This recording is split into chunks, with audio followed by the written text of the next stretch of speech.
Hi friends, welcome to eyes of Godavari.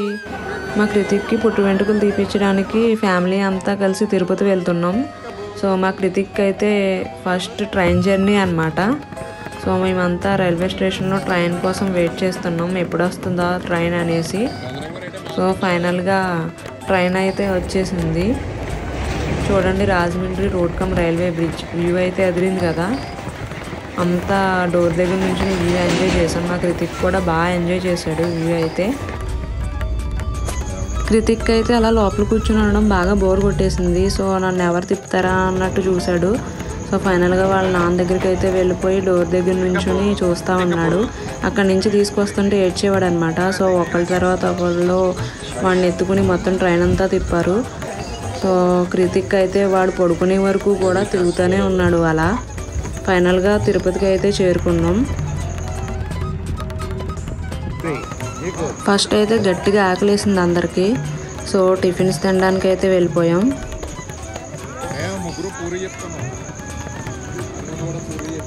అందరం tiffins చేసిన తర్వాత శ్రీవారి మెట్టుకు అయితే చేరుకున్నాం అన్నమాట. మొక్కునాదైతే ఫ్యామిలీ అంతా కూడా నడిచే ఎక్కారు. సో మా కృతిక్ కూడా నడిచే ఎక్కాడు. చూడండి, మేమంతా నడుస్తుంటే వాడు కూడా కింద దిగేసి నేను నడుస్తానని మారం చేశాడు. సో ఫస్ట్ అయితే వాళ్ళ పెద్దనాన్న ఎక్కించాడు. మధ్యలోకి వెళ్ళిన తర్వాత మళ్ళీ మా దగ్గరికి వచ్చేసాడు అనమాట. సో మేము కూడా చాలా దూరం నడిపించాం.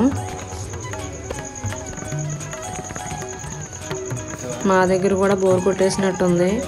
నెక్స్ట్ వాళ్ళ అమ్మమ్మ తాత దగ్గరికి వెళ్ళాడు అనమాట. వాళ్ళు కొంచెం నడిపించిన తర్వాత కృతిక్ గడు మళ్ళీ వాళ్ళ నాన్నమ్మ దగ్గరికి వెళ్ళిపోయాడు. ఒకరి తర్వాత ఒకరి దగ్గరికి వెళ్తా స్టెప్స్ అయితే బాగానే ఎక్కేశాడు. లిటరల్గా ఒక 100 స్టెప్స్ అన్నీ ఎక్కుంటాడు కృతిక్ అయితే. సో వాడికి ఇంట్రెస్టింగ్గా ఎక్కడికైనా కనిపిస్తే అక్కడ తీసుకెళ్ళమనేవాడు. మా దగ్గర అయితే పని అవ్వట్లేదని వాళ్ళ పెద్దనాన్న దగ్గరికి వెళ్ళాడు. సో చూడండి, మధ్యలో ఏదో చిన్న టెంపుల్ కనిపిస్తే అక్కడికి వెళ్ళి గంట కొడుతున్నాడు. చూడండి ఎలా కొడుతున్నాడు అసలు ఆ గంటని. మాకైతే శ్రీవారి మెట్టు ఎక్కడానికి 1.5 అవర్ పట్టింది. సో 1.5 అవర్లో అయితే మేము స్టెప్స్ అయితే కంప్లీట్ చేసేసాం. చూడండి, కృతిక్ కూడా అలసిపోయాడు బాగా స్టెప్స్ ఎక్కి. పాపం నిద్ర కూడా వచ్చేస్తుంది మంచిగా ఆడికి. సో మాతో పాటు ఫ్యామిలీ అంతా కూడా బాగానే ఎక్కేశారు సక్సెస్ఫుల్గా స్టెప్స్ అయితే. స్టెప్స్ ఎక్కేసిన తర్వాత మంచిగా ఫొటోస్ తీపించుకున్నాం అందరం. మా కృతిక్ గారు చూడండి, తాత పైకి ఎక్కేసి ఎలా అల్లరి చేస్తున్నాడో. ఫస్ట్ అయితే టెంపుల్ దగ్గరికి వెళ్ళి ముందుగా మా కృతిక్కి పుట్టు వెంట్రుకలు తీపించుకొని ఫ్రెష్ అయ్యి దర్శనానికి వెళ్ళామన్నమాట. దర్శనం అయిన తర్వాత అలా బయట కూర్చొని చాలా టైం స్పెండ్ చేసాం. చాలా పీస్ఫుల్గా ఉన్నది. మేము వెళ్ళింది కూడా ముక్కోటి ఏకాదశి టైంలో వెళ్ళాం. సో అక్కడంతా బయట డెకరేషన్స్ అయితే చాలా డిఫరెంట్గా ఉన్నాయి. చాలా బాగున్నది అసలు.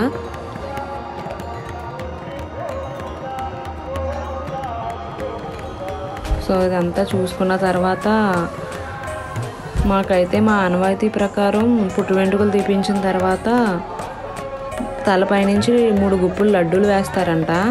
చూడండి, అలానే మా కృతిక్ కూడా వేసామన్నమాట. సో వీడైతే వాడికి నచ్చిన చోటుకు వెళ్ళిపోతాను, నన్ను వదిలేండి అని స్మారం చేశాడు. ఫైనల్గా ఎలా అయితేనో లడ్డూలు అయితే వేసేసారు 3 సార్లును. చూడండి, మా కృతిక్ గడికి ఒక లడ్డూ దొరికింది. సో అది పట్టుకుని ఆడుతూ ఉన్నాడు బాల్ లాగా. లడ్డూలు వేయడం కంప్లీట్ అయిపోయిన తర్వాత మంచిగా ఫొటోస్ తీపించుకున్నాం అందరం.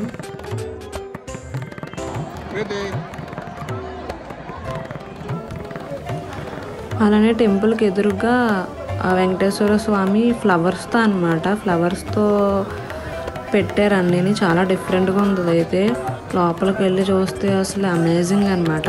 చూడండి, కొబ్బరికాయలు, టెంకీస్ పూలు, అలా ఇంకా డిఫరెంట్ ఫ్లవర్స్ అన్నట్లు యూస్ చేసి పెట్టారనమాట. ఇదంతా ఒక థీమ్ లాగా చాలా బాగుంది అసలు. సో ఇది చూసుకున్న తర్వాత బయటకు వచ్చేసి ఫొటోస్ తీపించుకుని ఇంకా ఇంటికి బయలుదేరాం అనమాట. Thanks for watching. Please like, share and subscribe to eyes of Godavari.